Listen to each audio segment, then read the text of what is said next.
ओम नमो भगवते वासुदेवाय। नमस्कार दोस्तों, आज फाल्गुन मास के शुक्ल पक्ष की आमलकी एकादशी के अवसर पर मैं आप सभी के समक्ष आमलकी एकादशी की कथा प्रस्तुत कर रही हूँ। आइए शुरू करते हैं। बोलो बांके बिहारी लाल की जय। जय श्री कृष्ण। द्वापर युग में एक बार धर्मराज युधिष्ठिर ने श्री कृष्ण से पूछा, मधुसूदन, फाल्गुन शुक्ल पक्ष की एकादशी का नाम और महात्म्य बताने की कृपा कीजिए। तब भगवान श्री कृष्ण बोले, महाभाग धर्मनंदन, आपका प्रश्न अति उत्तम है। प्राचीन समय में यही प्रश्न राजा मांधाता ने महर्षि वशिष्ठ से पूछा था। तब महर्षि वशिष्ठ ने कहा, फाल्गुन शुक्ल पक्ष की एकादशी का नाम आमलकी एकादशी है। आमलकी एकादशी का पवित्र व्रत विष्णु लोक की प्राप्ति कराने वाला है। तब राजा मांधाता पूछने लगे, द्विज श्रेष्ठ, यह आमलकी कैसे उत्पन्न हुई, मुझे विस्तार से बताएं। तब वशिष्ठ जी बोले, महाभाग, पृथ्वी पर आमलकी अर्थात आंवले का महान वृक्ष है जो सब पापों का नाश करने वाला है। भगवान विष्णु के थूकने पर उनके मुख से चंद्रमा के समान कांतिमान एक बिंदु प्रकट हुआ। वह बिंदु जब पृथ्वी पर गिरा तो उससे आमलकी अर्थात आंवले का महान वृक्ष उत्पन्न हुआ। यह सभी वृक्षों का आदिभूत कहलाता है। उसी समय ब्रह्मा जी उत्पन्न हुए और ब्रह्मा जी से इन सभी प्रजाओं की सृष्टि हुई। देवता, दानव, गंधर्व, यक्ष, राक्षस, नाग तथा निर्मल अंतःकरण वाले महर्षियों को ब्रह्मा जी ने जन्म दिया। उनमें से देवता और ऋषिगण उस स्थान पर पहुँचे जहाँ विष्णु प्रिय आमलकी का वृक्ष था। उसे देखकर देवताओं को बड़ा आश्चर्य हुआ। वह एक दूसरे पर दृष्टिपात करते हुए उस वृक्ष को देखने लगे और सोचने लगे कि हम विभिन्न प्रकार के वृक्षों के बारे में जानते हैं, किंतु इस वृक्ष के बारे में हमें कुछ भी नहीं पता। उन्हें इस प्रकार चिंता करते हुए देखकर आकाशवाणी हुई, महर्षियों, यह सर्वश्रेष्ठ आमलकी का वृक्ष है जो विष्णु जी को प्रिय है। इसके स्मरण मात्र से गोदान का फल मिलता है और इसे स्पर्श करने से इससे दुगुना और इसका फल खाने से तिगुना पुण्य प्राप्त होता है। इसलिए प्रयत्न पूर्वक आमलकी का सेवन करना चाहिए। यह सभी पापों को हरने वाला वैष्णव वृक्ष है। इसके मूल में विष्णु, ऊपर के भाग में ब्रह्मा, स्कंद भाग में भगवान शिव, शाखाओं में मुनि, टहनियों में देवता, पत्तों में वसु, फूलों में मरुदगण तथा फलों में समस्त प्रजापति वास करते हैं। आमलकी का वृक्ष सर्वदेवमयी है। भगवान विष्णु के भक्तों के लिए यह परम पूज्य है। तब ऋषिवर बोले, हे अव्यक्त रूप से बोलने वाले महापुरुष, आप कौन हैं? आप हमें अपना परिचय दीजिए। तब फिर से आकाशवाणी हुई, जो संपूर्ण भूतों के कर्ता और समस्त भुवनों के सृष्टा हैं, जिन्हें विद्वान पुरुष भी कठिनता से देख पाते हैं, वही सनातन विष्णु मैं हूँ। देवादिदेव भगवान श्री हरि का कथन सुनकर ब्रह्म कुमार महर्षि हैरान हो गए। वे उसी समय भगवान विष्णु की स्तुति करने लगे। हे संपूर्ण भूतों के आत्मभूत, आत्मा एवं परमात्मा, आपको नमस्कार है। अपनी महिमा से कभी च्युत न होने वाले हे अच्युत, आपको प्रणाम है। अंत रहित परमेश्वर को बारंबार प्रणाम है। दामोदर, सर्वज्ञ और यज्ञेश्वर को नमस्कार है। हे मायापते, आपको मेरा बारंबार नमस्कार है। आप विश्व के स्वामी हैं। ऋषियों के इस प्रकार स्तुति करने पर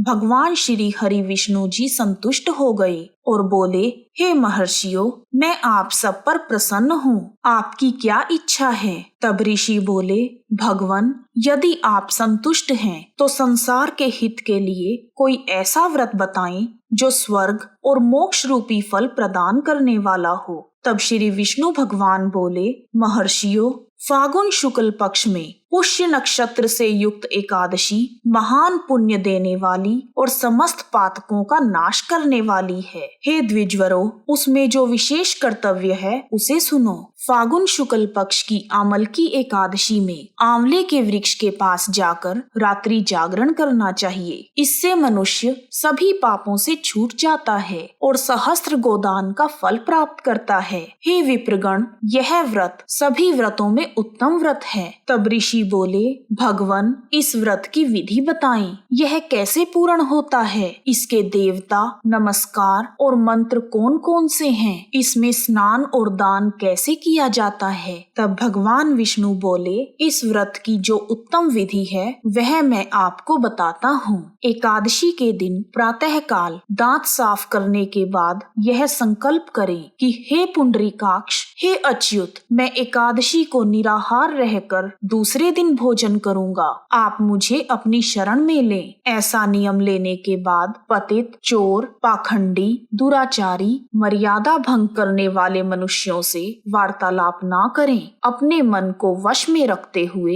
किसी नदी में, कुएं पर या पोखर में या फिर घर पर ही स्नान करें। स्नान के पश्चात भगवान विष्णु की पूजा करें। इसके बाद सब प्रकार की सामग्री लेकर आंवले के वृक्ष के पास जाएं। वहां वृक्ष के चारों ओर सफाई करके उस जगह को शुद्ध कर लें और उस शुद्ध भूमि पर भगवान विष्णु के मंत्रों का जाप करते हुए एक वेदी बनाएं और उस वेदी के ऊपर जल से भरे हुए कलश की स्थापना करें। उस कलश में पंचरत्न और इत्र आदि डाल दें। फिर उसे सफेद चंदन से सजाएं। फिर कलश के कंठ में फूल की माला पहनाएं। फिर वहां पर धूप की सुगंध फैलाएं और जलते हुए दीपकों को एक श्रेणी में सजाकर रखें और पूजा के लिए नया छाता, जूता और वस्त्र भी वहां पर रख लें। कलश के ऊपर एक पात्र रखें और उसे खीलों से भर दें। फिर उसके ऊपर अपनी सामर्थ्य के अनुसार परशुराम जी की मूर्ति स्थापित करें। विशोकाय नमः कहकर उनके चरणों की, विश्व रूपिणे नमः से उनके घुटनों की, उग्राय नमः से उनकी जांघों की, दामोदराय नमः से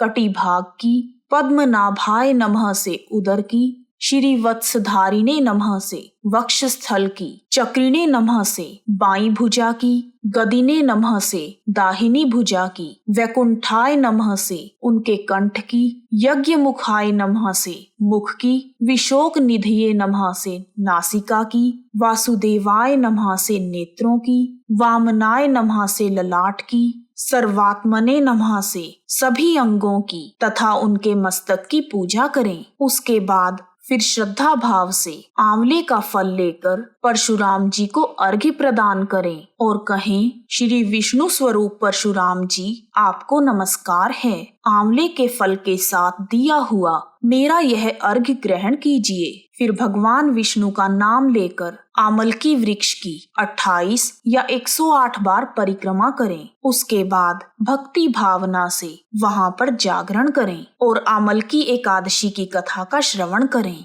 रात्रि जागरण के बाद सुबह होने पर श्री हरि विष्णु जी की आरती करें। फिर पूजा में प्रयोग किया हुआ कलश और वस्त्र, जूता, छाता आदि सभी वस्तुएं किसी ब्राह्मण या जरूरतमंद को दान कर दें और मन ही मन कहें, परशुराम जी के स्वरूप में भगवान विष्णु मुझ पर प्रसन्न हों। और उसके बाद आमलकी का स्पर्श करके उसकी प्रदक्षिणा करें और द्वादशी के दिन स्नान करने के बाद विधि पूर्वक ब्राह्मणों या जरूरतमंदों को भोजन कराएं। फिर अपने परिवार के साथ स्वयं भी भोजन करें। इस प्रकार विधि विधान से आमलकी एकादशी का व्रत करने से जो पुण्य प्राप्त होता है वह सभी तीर्थों की यात्रा के पुण्य से कहीं अधिक है। वशिष्ठ जी ने कहा, हे महाराज, इतना कहकर देवेश्वर भगवान विष्णु वहीं अंतर्ध्यान हो गए। तत्पश्चात उन समस्त ऋषियों ने आमलकी एकादशी के व्रत का पूर्ण रूप से पालन किया। हे नृप श्रेष्ठ,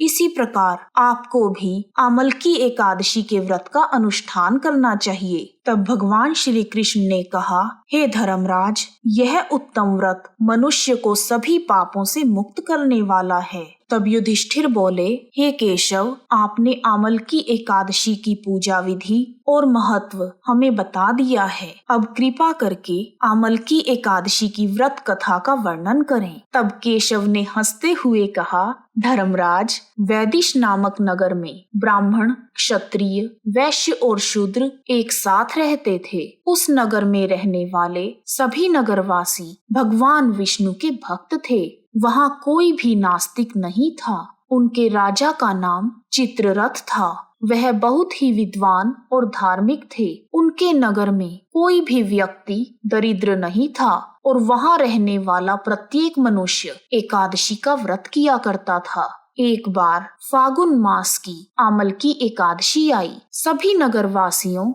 और राजा ने व्रत किया और मंदिर में जाकर आंवले के वृक्ष की पूजा की और रात को जागरण भी किया। रात में वहाँ पर एक बहेलिया आया जो बड़ा ही पापी था। उस बहेलिये को बहुत भूख लग रही थी, इसलिए मंदिर के कोने में बैठकर जागरण देखने लगा। उसने भगवान विष्णु तथा एकादशी के महात्म्य की कथा सुनी और पूरी रात वहीं पर बिताई। नगरवासियों के साथ वह बहेलिया भी पूरी रात जागता रहा। सुबह होने पर सभी नगरवासी अपने अपने घर चले गए और बहेलिया भी चला गया। उसने घर जाकर भोजन किया। कुछ समय बाद उसकी मौत हो गई, लेकिन उसने आमलकी एकादशी की व्रत कथा सुनी थी और जागरण भी किया था। इसलिए उसने राजा विदुरथ के घर में जन्म लिया और राजा विदुरथ ने उसका नाम वसुरथ रखा और बड़ा होकर वह राजा बन गया। एक दिन वसुरथ शिकार पर गया और रास्ता भूल गया। रास्ता भूल जाने के कारण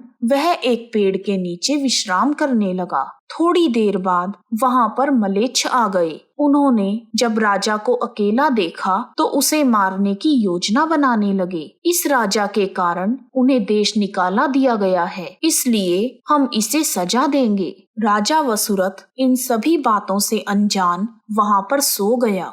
तब मलेच्छों ने राजा के ऊपर हथियार फेंकने शुरू कर दिए, लेकिन उनके शस्त्र राजा पर फूल बनकर गिरने लगे। तभी राजा के शरीर से एक दिव्य वैष्णवी शक्ति उत्पन्न हुई। वह देवी अत्यंत सुंदर थी तथा सुंदर वस्त्रों और आभूषणों से अलंकृत थी। उनकी भ्रिकुटी टेढ़ी थी। उनकी आँखों से क्रोध की भीषण लपटें निकल रही थी। उस समय वह काल के समान प्रतीत हो रही थी। उसने देखते ही देखते उन सभी डाकुओं का नाश कर दिया। उसके बाद वह वैष्णवी शक्ति अदृश्य हो गई। कुछ देर बाद जब राजा की आँख खुली तो उन्होंने देखा कि सभी मलेच्छ जमीन पर मृत पड़े हैं। राजा समझ गए कि यह सब उसे मारने आए होंगे, लेकिन किसी ने उसे गहरी नींद में सुला दिया। परंतु राजा यह सोचकर हैरान था कि आखिर इस जंगल में ऐसा कौन है जिसने उसकी जान बचाई। तभी आकाशवाणी हुई, हे राजन, तुमने पिछले जन्म में आमलकी एकादशी की व्रत कथा सुनी थी और रात्रि जागरण भी किया था। उसी के प्रभाव से तुम्हारी देह से आमलकी एकादशी की वैष्णवी शक्ति ने इन सभी का संहार किया है। इन्हें मारकर वह पुनः तुम्हारे शरीर में प्रवेश कर गई। आकाशवाणी को सुनकर राजा को बहुत प्रसन्नता हुई और एकादशी के व्रत के प्रति राजा की श्रद्धा बहुत अधिक हो गई। तब राजा ने वापस लौटकर अपने राज्य में सभी को आमलकी एकादशी का महत्व बताया। हे धर्मराज, इस प्रकार जो मनुष्य आमलकी एकादशी का एक भी व्रत करता है वह प्रत्येक कार्य में सफल हो जाता है और अंत में वैकुंठ धाम को जाता है। बोलो विष्णु भगवान की जय, एकादशी मैया की जय, वैष्णवी शक्ति की जय। इस प्रकार आमलकी एकादशी की कथा, पूजा विधि और महत्व पूर्ण हुए। बोलो बांके बिहारी लाल की जय। जय श्री कृष्णा। यदि आपको आमलकी एकादशी की कथा पसंद आई है तो कमेंट बॉक्स में ओम नमो भगवते वासुदेवाय लिखना ना भूलें। आप सभी का हार्दिक धन्यवाद। श्री कृष्ण गोविंद हरे मुरारी, हे नाथ नारायण वासुदेवा।